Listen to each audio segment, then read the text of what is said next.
बिस्मिल्लाहिर्रहमानिर्रहीम अस्सलाम वालेकुम रहमतुल्लाहि व बरकातुहू everybody welcome back to my channel.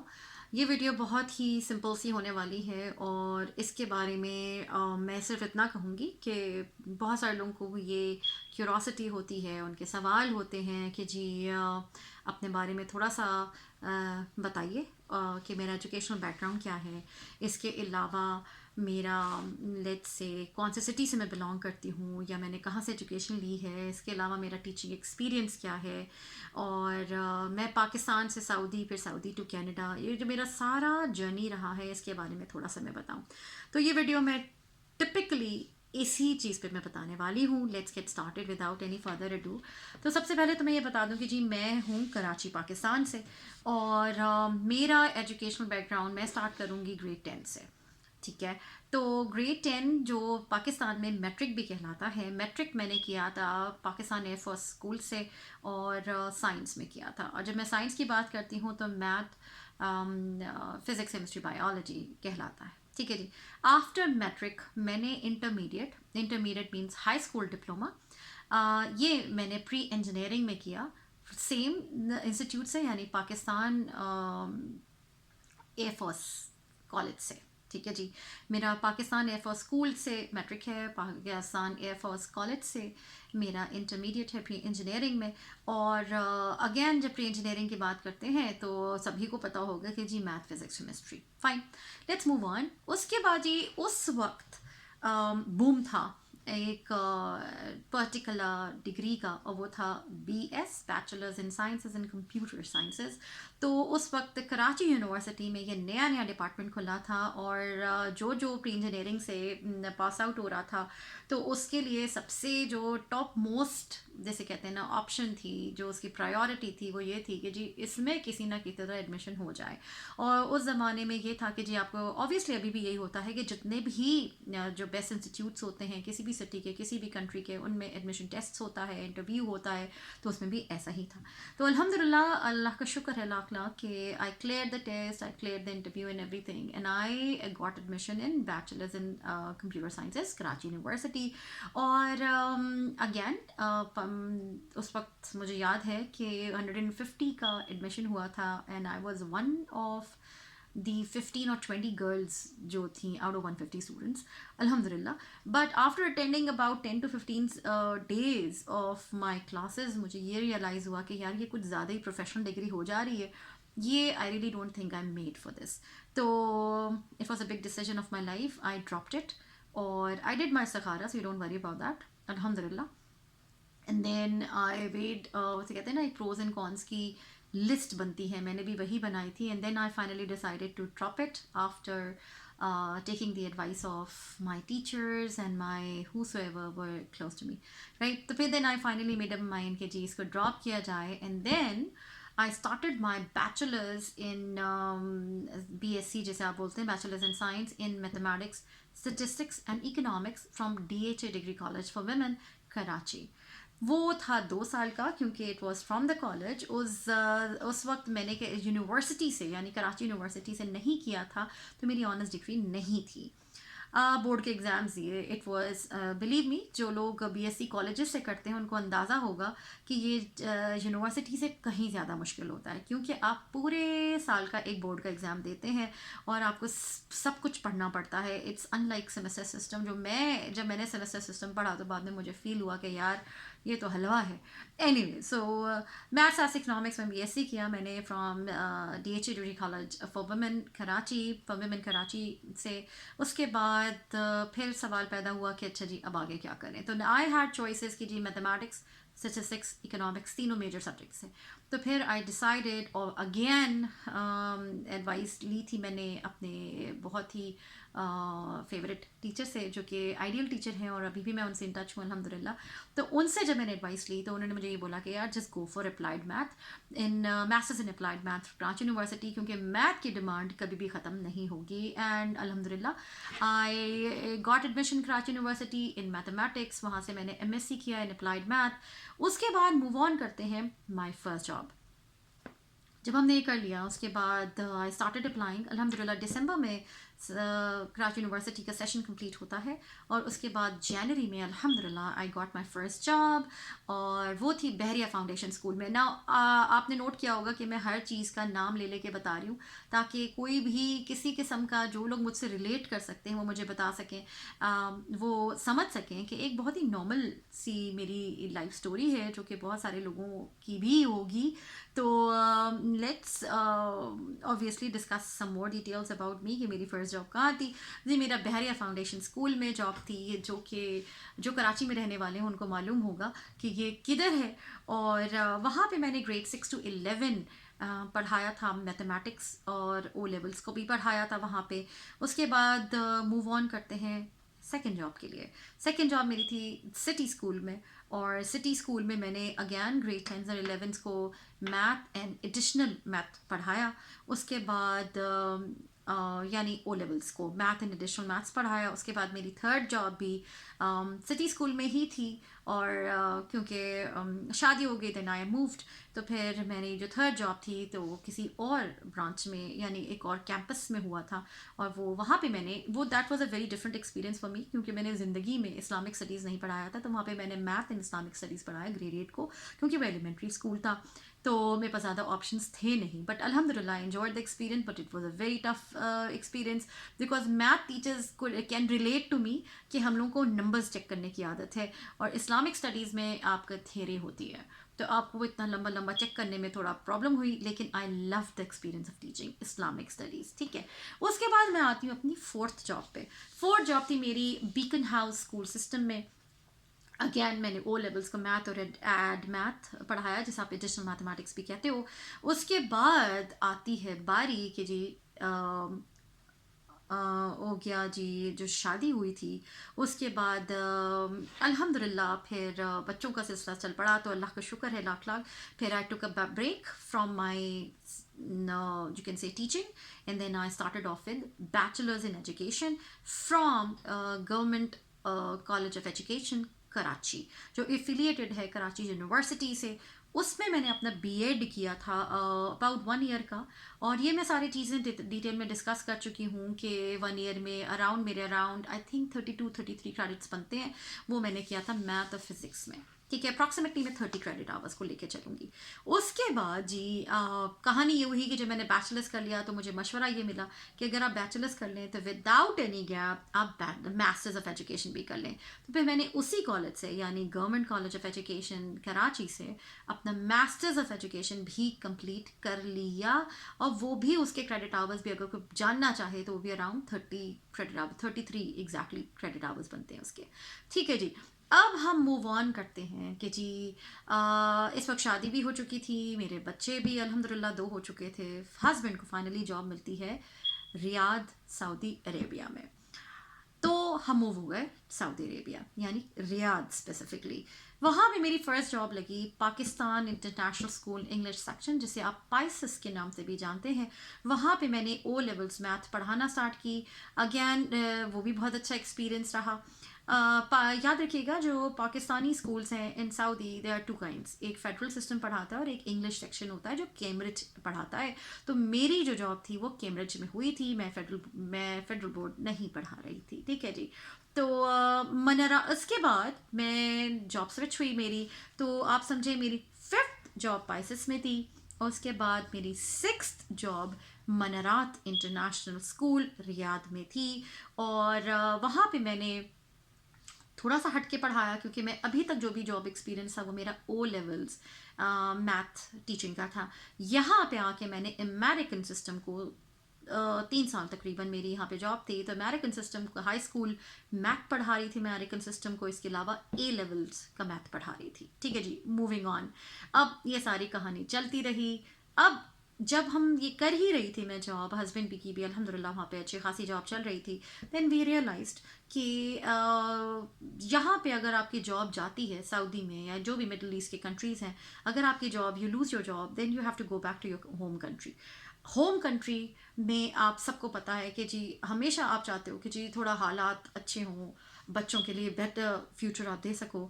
तो हम लोगों ने डिसाइड किया कि लेट्स डू अ रिसर्च, और अपने लिए एक बैकअप प्लान रेडी करके रखते हैं कि अल्हम्दुलिल्लाह कभी ऐसा, अल्लाह ना करे ऐसा कभी हो कि जी आपकी जॉब अगर छूटती है तो आपके पास कोई और सेकंड ऑप्शन भी मौजूद हो। ठीक है, और ये मैं क्यों कह रही हूँ, क्योंकि वो लोग जो मिडिल ईस्टर्न कंट्रीज़ में जॉब कर चुके हैं, सऊदी में जॉब कर चुके हैं, उनको अंदाज़ा होगा कि उनके लिए वापस पाकिस्तान, इंडिया, बांग्लादेश या जो भी आपका कंट्री है वहाँ पे जाके सेटल होना, एक अच्छी जॉब ढूंढना, अपनी फैमिली को सेट करना कितना मुश्किल हो जाता है और आप कितना डिप्रेशन और फ्रस्ट्रेशन से भी गुजर सकते हैं। तो हमने अपना रिसर्च स्टार्ट किया कि चलो जी let's have a backup plan. तो बैकअप प्लान के लिए हमने जो कंट्रीज़ को देखना स्टार्ट किया वो तो स्वीडन भी था, क्योंकि मैं वहाँ पे मेरा देवर मौजूद था, my brother in law was there. उसके बाद न्यूजीलैंड को हमने देखा क्योंकि मेरा कज़न वहाँ पे था, फिर ऑस्ट्रेलिया हमने चेक किया, फिर हमने कनाडा देखा।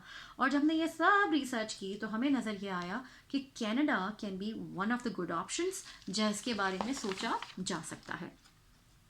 जब हमने कनाडा के बारे में सोचा तो उसका भी कोई रीज़न था, क्योंकि कनाडा में मेरे हस्बैंड के कज़न मौजूद थे। और द थिंग इज़ कि मौजूद तो थे, लेकिन उससे पहले कि हम कनाडा देखते हैं हमने कहा चलो जी एक्सप्रेस एंट्री को देखना स्टार्ट करते हैं कि जी क्या हमारे पॉइंट्स बनते हैं एक्सप्रेस एंट्री में। तो नज़र ये आया कि नहीं जी, हम उम्र के उस हिस्से में पहुंच चुके थे, यानी मिडिल एजेस में पहुंच चुके थे, जहाँ पे we were not getting enough points to be eligible express entry के लिए। तो फिर हमने सोचा कि अच्छा जी क्या किया जाए।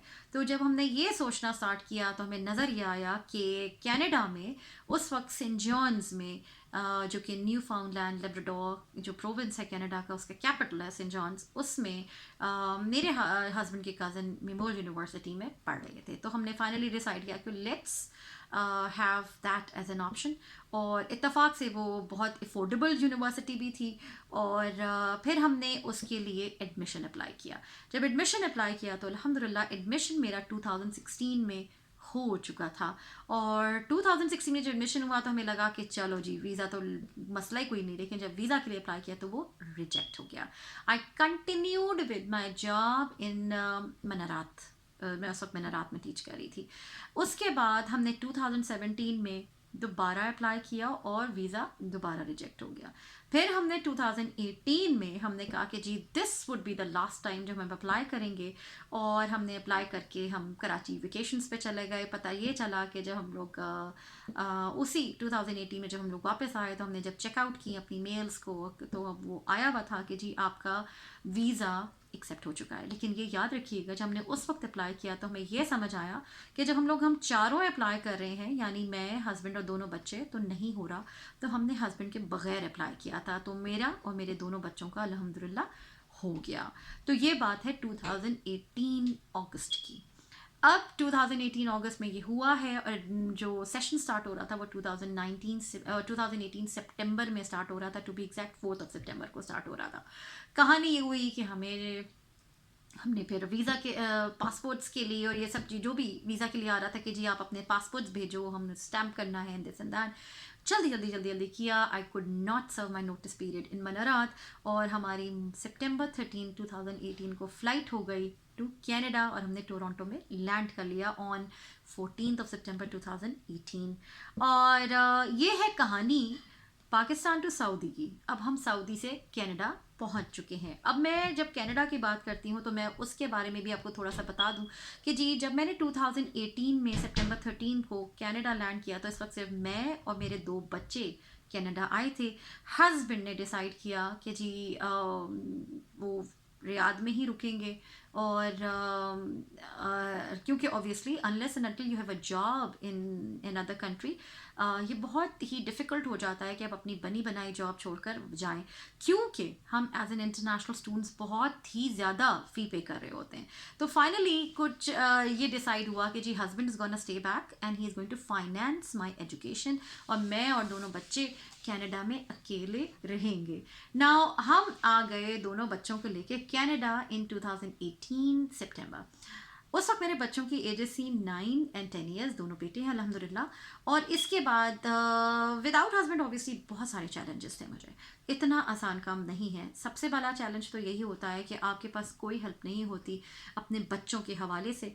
और कभी कभी आपको, obviously you are a student, आप हाउस वाइफ तो है नहीं इस वक्त, ठीक है जी, आपको बाहर भी जाना है, पढ़ाई भी करनी है। एंड याद रखिएगा यहाँ पे इवनिंग क्लासेस बहुत कॉमन है, क्योंकि जब मैंने मास्टर्स ऑफ एजुकेशन में एडमिशन लिया, जिन लोगों को नहीं मालूम, जिन लोगों ने मेरा पीछे से कोई भी चीज़ें वीडियोस को फॉलो नहीं किया, तो मैं आपको बताती चलूँ कि मैंने एडमिशन लिया था masters in education from memorial university in curriculum teaching in learning studies with math as my like with concentration in math, ठीक है जी। तो ये थी मेरी डिग्री जिसके लिए मैं कनाडा लैंड कर चुकी थी। बहुत प्रॉब्लम्स हुए बच्चों के हवाले से, क्योंकि पढ़ना भी था, और पढ़ना भी था। जॉब इसलिए नहीं करनी थी क्योंकि अल्लाह ना करे फाइनेंशियल कोई इशू था, क्योंकि हस्बैंड अल्हम्दुलिल्लाह फाइनेंस कर रहे थे मुझे। लेकिन जॉब इसलिए करनी थी क्योंकि आपको कनाडा में अपना रेज्यूमे डेवलप करना होता है, और उसके लिए कैनेडियन एक्सपीरियंस बहुत चाहिए होती है। तो उसके लिए मुझे स्टूडेंट जॉब, जो कि मैं अलहदा वीडियो मेरी पड़ी हुई है, आप लोग मेरी प्लेलिस्ट में जाके देख सकते हैं कि एज अ स्टूडेंट मैंने रिसर्च असिस्टेंट की जॉब की, इंटरनेशनलाइजेशन ऑफिस में जॉब की। इसके अलावा मेरा वॉलंटियर का बहुत सारा एक्सपीरियंस मैंने जमा किया, क्योंकि रेज्यूमे बिल्डअप करना बहुत ज़रूरी था। और इन सब चीज़ों के लिए मुझे बच्चों को कभी कभी अकेला भी छोड़ना पड़ा। लेकिन वो कैसे करना था ये मैं अब आपको बता दूं कि जी, अंडर 12 आप बच्चों को अकेला नहीं छोड़ सकते, क्योंकि आप पे केस हो जाएगा, आपके बच्चे, आप बहुत मसला हो जाता है, ठीक है जी। आप कभी ट्राई मत कीजिएगा ये करने के लिए। तो डे केयर बहुत एक्सपेंसिव था, और मेरे बच्चे उस एज से गुजर चुके थे जिनमें डे केयर में हो। आफ्टर स्कूल प्रोग्राम में मैं अपने बच्चों को, मैंने एक महीना ट्राई किया था, but it was really expensive. आप जो अर्न करते हैं वो वहाँ डे केयर में निकल जाता है, या चाहे after school camp, after school जो प्रोग्राम्स हैं उनमें निकल जाता है। तो इट्स नॉट वर्थ वर्किंग, क्योंकि वो सारे का सारा जॉब अर्न कर रहे हो वो वहाँ पे चला जाता है। तो I drop that idea and then I came मेरे नेबर्स। तो हमने अपने बहुत सारा टफ टाइम गुजरा है बच्चों को। मैं विंटर्स में, जो कि बहुत सख्त सर्दी होती है, 8 to 11 की क्लासेस होती हैं, बच्चों को लेके जाती थी। वो मेरी तमाम स्टोरीज वीडियोस में पड़ी हैं, जस्ट करता हूँ स्टोरी शॉर्ट। और करते करते करते अल्हम्दुलिल्लाह नेबर्स अच्छे मिले। नेबर्स और हम दोनों ने कभी हम नेबर्स के काम आते थे, कभी नेबर्स हमारे काम आते थे। इस तरह 2 साल गुजर गए अल्हम्दुलिल्लाह। और अब आता है 2020 अगस्त 2020 में मेरी डिग्री कंप्लीट हो चुकी थी, और पेंडेमिक मार्च 2020 में हिट हो चुका था। उस वक्त मेरा प्रैक्टिकम चल रहा था। एनीवेज, मैंने स्टार्ट किया जॉब सर्च करना मार्च 2020 में, और अल्लाह का शुक्र है जॉब्स ढूंढते ढूंढते ढूंढते bye end of June, I would say, या beginning of July, I had already secured a job for myself, अल्हम्दुलिल्लाह। और वो टेंशन मेरी ख़त्म हो चुकी थी कि जॉब का क्या होगा। Now the thing is कि जॉब तो मुझे मिली, लेकिन जॉब कहाँ मिली?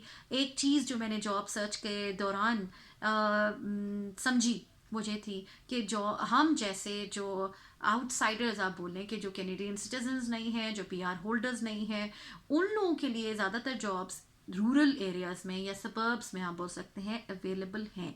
तो आपको याद रखिएगा कि इन रूरल एरियाज़ में, जो रिमोट एरियाज़ आप कहलाते हो, इधर बहुत कम लोग जाना चाहते हैं। तो जॉब्स को एक्वायर करना कंपैरेटिवली ईजी है। और तो इस्तिखारा हुआ, और उसके बाद हमने एक्सेप्ट कर ली जॉब मैनीटोबा में। और दिस इज़ इट 2020 अगस्त में, मैं बल्कि मैं कहूँगी end of June July beginning of July में जॉब एक्सेप्ट कर चुकी थी इन मैनीटोबा। ना ये याद रखिएगा कि मैंने teaching license right after my degree, बल्कि मैं कहूँगी ड्यूरिंग माय डिग्री, मैंने एनएल से यानी न्यू फाउंडलैंड लैब्राडोर से एक्वायर कर लिया था। यहाँ पे टीचिंग लाइसेंस की कहानी ये है कि हर प्रोविंस का टीचिंग लाइसेंस अलग होता है, और ये एक रेगुलेटेड प्रोफेशन है। यानी इसका क्या मतलब है रेगुलेटेड प्रोफेशन का? कि इस प्रोफेशन में आपको जॉब करने से पहले उसकी सर्टिफिकेशन या उसका लाइसेंस लेना बहुत ज़रूरी है। तो एनएल से मैं टीचिंग लाइसेंस ले चुकी थी, लेकिन पेंडेमिक की वजह से सब चीज़ें क्लोज हो चुकी थी, तो मुझे मौका नहीं मिला कि मैं वहाँ पे कोई सब्स्टिट्यूशन कर सकूँ या कुछ कर सकूँ। तो वो पॉसिबल नहीं था। लेकिन उस टीचिंग लाइसेंस के बिना पर मुझे ये मैनिटोबा में जॉब एक्वायर करना बहुत आसान हो गया, क्योंकि आपकी रिक्वायरमेंट होती है कि you need to have a teaching licence और you are eligible to get a teaching licence. Anyways, अब बात ये होती है कि जी हमने डिसाइड किया कि yes I will take this job, और मैं आ गई मैनिटोबा। और कहानी ये हुई कि ये था best decision of my life. जबकि इधर उधर से मैंने जब मशवरे लेना शुरू किए लोगों से कि जी क्या करना चाहिए और ये और वो, तो मुझे कोई ख़ास मशवरे नहीं मिले, and there were so many people who were against my decision Manitoba आने का। लेकिन अल्हम्दुलिल्लाह it was the best decision of my life. और मैं ये कहूँगी कि इसके बहुत सारे प्लस पॉइंट्स है जो मैं आपको एक एक करके बता भी देती हूँ। सबसे पहले तो ये कि मुझे फुली फर्निश्ड हाउस मिला, सब्सिडाइज हाउसिंग मिली, और 1 मिनट की वॉक है मेरे हाई स्कूल तक। और दूसरा ये कि बच्चों की तरफ से मुझे बहुत सुकून था कि 1 मिनट की वॉक है, तो बच्चे उस वक्त मेरे, आप समझ सकते हैं कि 9+2 11 एंड 10+2 12 के हो चुके हैं। और जब मैं यहाँ पे आई तो मुझे सुकून ये था कि बच्चे मेरे वॉकिंग डिस्टेंस में मौजूद हैं। ये पेंडेमिक का साल है, ठीक है जी। अब और डिटेल्स में इस वक्त नहीं जा रही, बहुत लंबी स्टोरी चली जाएगी। उसके अलावा मुझे ये community is very welcoming, the people are so loving and they are always ready to help you. ठीक, इसके अलावा सैलरी स्ट्रक्चर यहाँ पे बहुत बहुत अच्छा था अल्हम्दुलिल्लाह, as compare to the main cities की जॉब की जो सैलरीज हैं सेम जॉब की वो कम है as compare to what I am getting here, ये भी मैं आपको बताती चलूँ। इसके अलावा एक स्मॉल कम्युनिटी है, pollution free, it's green, it's so beautiful that आपको बिल्कुल जन्नत का नज़ारा लगेगा। Obviously it varies from person to person, it differs from person to person कि आपका क्या नेचर है। अगर आपको छोटी खूबसूरत जगहें पसंद है तो this is a place for you. इसके अलावा 2 घंटे की ड्राइव पे विनिपेग है जो कि कैपिटल है मैनिटोबा का। तो मैंने कहा ये भी मैं आपको बताती चलूँ कि एक जैसे आप समझिए एक रिमोट कम्युनिटी में मैंने ले तो ली, but it's not that remote कि मैं कहूँ जी मैं सिटी से कट ऑफ हो गई, but we love it here. और अब कहानी आती है 2021 की। अच्छा, इससे पहले कि मैं 2021 में पहुंचूं, याद रखिएगा मैं आ गई और ये सारे मैंने आपको प्लस पॉइंट्स बता दिए। मैंने यहाँ पे जैसे ही टीचिंग अपनी ज्वाइन की, मुझे मैनिटोबा टीचिंग लाइसेंस के लिए अप्लाई करना था, जो मैंने अप्लाई किया। और ये मैं इसलिए बताना चाहूँगी कि आपको टीचिंग जॉब तो मिल जाएगी अपने प्रीवियस किसी और प्रोविंस के लाइसेंस पे, लेकिन once you start that job आपको वो थोड़ा टाइम देते हैं कि चलें ठीक है, यू हैव 1 ईयर, आप हमें इस प्रोविंस का टीचिंग लाइसेंस के लिए अप्लाई करके हमें वो लाइसेंस प्रोवाइड कर दीजिए फॉर आवर स्कूल रिकॉर्ड्स। तो ये मैंने करा। तो इस वक्त मेरे पास NL का टीचिंग लाइसेंस आ चुका है, मैनिटोबा का टीचिंग लाइसेंस आ चुका है, और मैं यहाँ काम कर रही हूँ। अच्छा जी, 2018 डिग्री स्टार्ट हुई, 2020 डिग्री ख़त्म हुई, 2021 in to be exact I think it was August 2 जब मेरी अल्हम्दुलिल्लाह PR इनविटेशन आ चुकी थी। तो मुझे 1 साल लगा है after my degree to acquire to my PR। किससे? कैनेडियन एक्सपीरियंस्ड क्लास से, CEC से। एक्सप्रेस एंट्री का ये प्रोग्राम है, कैनेडियन एक्सपीरियंस क्लास। इसका फ़ायदा ये होता है कि अगर आप कैनेडियन एक्सपीरियंस क्लास से करते हैं तो आप कनाडा के किसी भी प्रोविंस में जॉब कर सकते हैं। You are not bound to stay at one province कि जी आप कोई बॉन्ड साइन करें या आप अपना इंटरेस्ट शो करें, ऐसा कुछ नहीं है। आपको कैनेडियन एक्सपीरियंस क्लास के बाद आप कनाडा के किसी भी प्रोविंस में मूव करने के लिए जैसे कहते हैं यू आर फ्री, ठीक है। अब कहानी आती है कि जी इस पूरे अरसे में 2018 से लेकर 21 my husband is not here with us, ठीक है जी। अब 2022 to be precise he landed in Canada on July 4th to 2022। तो ये 4 साल वी वर नॉट टुगेदर। इस पूरे अरसे में हस्बैंड एक दफ़ा यहाँ आए और एक दफ़ा मैं वहाँ गई, एंड दैट वाज इट। फिर पेंडेमिक स्टार्ट हुआ, travel restrictions and all that. Just going to cut the whole story short, 4 साल वी वर नॉट टुगेदर। 2 साल मेरी डिग्री का, 2 साल यहाँ का जॉब का। अब 2022 में हस्बैंड आए, अल्हम्दुलिल्लाह उनको लैंड होने से पहले यहाँ पे वो जॉब मिल चुकी थी अपनी ही फील्ड की, जो कि है अकाउंटिंग एंड फाइनेंस की, यहाँ की लोकल गवर्नमेंट में। एंड अल्हम्दुलिल्लाह वी आर हैप्पी, अल्हम्दुलिल्लाह अल्हम्दुलिल्लाह। एंड फिर बोलूँगी वी लव इट हेयर। अब आगे बात करते हैं। ये सारी चीज़ें आई थिंक मैंने बहुत अच्छे से, बहुत स्पीड से कवर करी है। और अब कहानी ये होती है कि ये यूट्यूब चैनल क्रिएट करने का क्या मेरा मकसद था। तो इस चैनल का क्रिएट होने मेरा मकसद ये था कि जी जब मैंने कनाडा आना था और मैं टीचिंग रिलेटेड अपनी कोई वीडियोस सर्च करती थी तो मुझे कुछ नहीं मिलता था। अगर कुछ लोगों ने कोई वीडियोस बनाए हुए भी थे तो वो इनकम्प्लीट थे, वो उन लोगों ने बनाए हुए थे जिनका अपना कोई टीचिंग एक्सपीरियंस नहीं था, जिन्होंने खुद कुछ नहीं कर रखा था और उन्होंने भी चैनल्स पढ़ पढ़ के उसमें से वीडियोस बनाए हुए थे। तो मुझे ये फील हुआ कि दोज आर इनकम्प्लीट इन्फॉर्मेशंस और अगेन एक तो था ही नहीं और जो गिनती की थी वो इनकम्प्लीट थी। तो मुझे ये फील हुआ कि जी टीचर्स रिलेटेड चैनल्स मौजूद नहीं हैं, स्पेशली वो चैनल्स जिसमें आपके अपने एक्सपीरियंस से आपने लोगों को हेल्प करना हो। तो यूट्यूब चैनल का आइडिया दिमाग में आया कि let's share my experience, my problems, my challenges and everything. कहाँ से कहाँ तक, एजुकेशन एडमिशन से लेकर कमिंग हेयर विद 2 चिल्ड्रन, वो इसके अलावा मेरा स्टडी का एक्सपीरियंस कैसा रहा, इसके अलावा टीचिंग लाइसेंसेस को लेने का क्या तरीका होगा, ये सब कैसे होगा, इसके और यूनिवर्सिटी एडमिशन्स, फिर अर्ली चाइल्डहुड एजुकेशन जो कि यहाँ पे बहुत सॉट आफ्टर प्रोफेशन है, जहाँ पे बहुत हज़ारों की लाखों की तादाद में बोलूँगी जॉब्स हैं और उसके थ्रू इजी पीआर हो जाता है। और ऑक्यूपेशंस इन डिमांड क्या है कनाडा में, और इसके थ्रू आप पीएनपी यानी प्रिवेंशन नॉमिनी प्रोग्राम्स कैसे ले सकते हैं।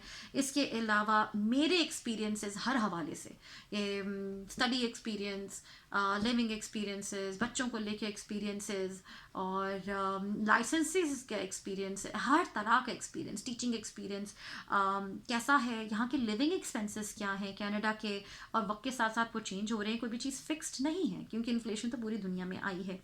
इसके अलावा चीपेस्ट स्टडी प्रोग्राम्स क्या हो सकते हैं और जिनके थ्रू आप पीआर ले सको, और इस तरह के अनगिनत टॉपिक पे मैं वीडियोस बनाती रहती हूँ और आगे भी बनाती रहूँगी। इसके अलावा मैं ये बोलूँगी कि आप बहुत सारी ऐसी वीडियोस होती हैं कि जो आपके कमेंट पे ही मैं बनाती हूँ। तो मैं आपको फिर यही मशवरा दूंगी कि आपके अगर कोई भी क्वेरी हो, कोई भी ऐसा सजेशन हो, कोई भी ऐसा क्वेश्चन हो आपके दिमाग में जिसके बारे में आप समझते हैं कि आपको हेल्प चाहिए, आपको गाइडेंस चाहिए, तो बिल्कुल आप अपना जो कोई भी किसी किस्म का सवाल है वो कमेंट सेक्शन में छोड़ सकते हैं and I will get back to you. और इंशाल्लाह ताला आई ट्राई माई बेस्ट। और बहुत सारी ऐसी वीडियोस हैं जो मैंने आप ही की क्वेरीज और आपके क्वेश्चंस पे ऑलरेडी बना चुकी हूँ और बनाती रहूँगी, ठीक है।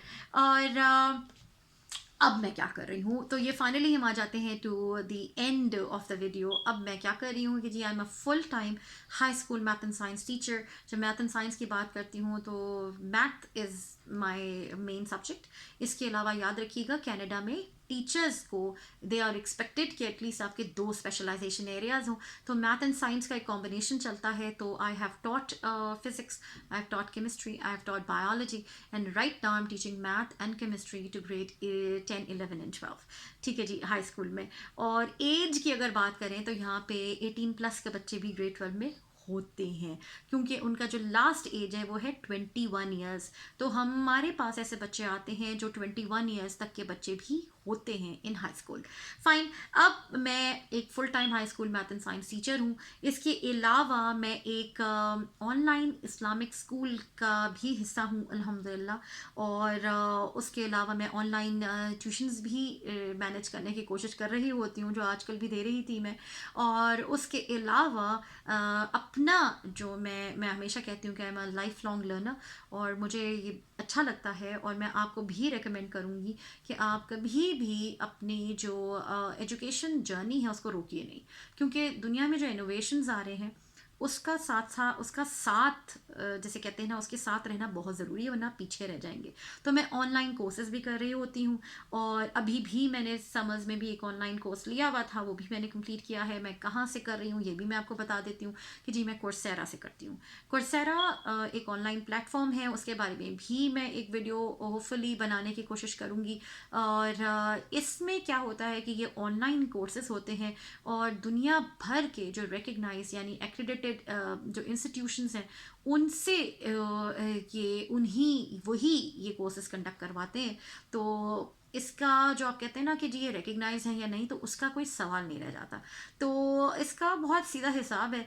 इसके बारे में मैं एक वीडियो बनाऊंगी इंशाल्लाह ताला फ्यूचर में। तो मैंने कहा मैं अपने बारे में बता दूं कि आजकल क्या चल रहा है। और आगे ये भी चल रहा है कि don't forget to like share and subscribe to my channel, क्योंकि इस चैनल के थ्रू मैं बहुत सारे ऐसे लोगों को हेल्प कर रही हूँ जो टीचर्स हैं, ठीक है, और टीचर्स को गाइडेंस की बहुत सख्त ज़रूरत है। तो आई होप आपको वीडियो पसंद आई होगी और बहुत सारे आपके जो पॉइंट्स होंगे वो क्लियर हो चुके होंगे कि मेरा जो छोटा सा जर्नी है Pakistan to Saudi and Saudi to Canada क्या कहानी है। और ये मेरा 4th ईयर टीचिंग है इन मैनिटोबा, और अल्हम्दुलिल्लाह वी लव इट यार। ठीक है जी, इंशाल्लाह दुआ में याद रखिएगा, किसी और अच्छी वीडियो के साथ मिलेंगे। और अस्सलाम वालेकुम वरहमतुल्लाहि वबरकातुहू।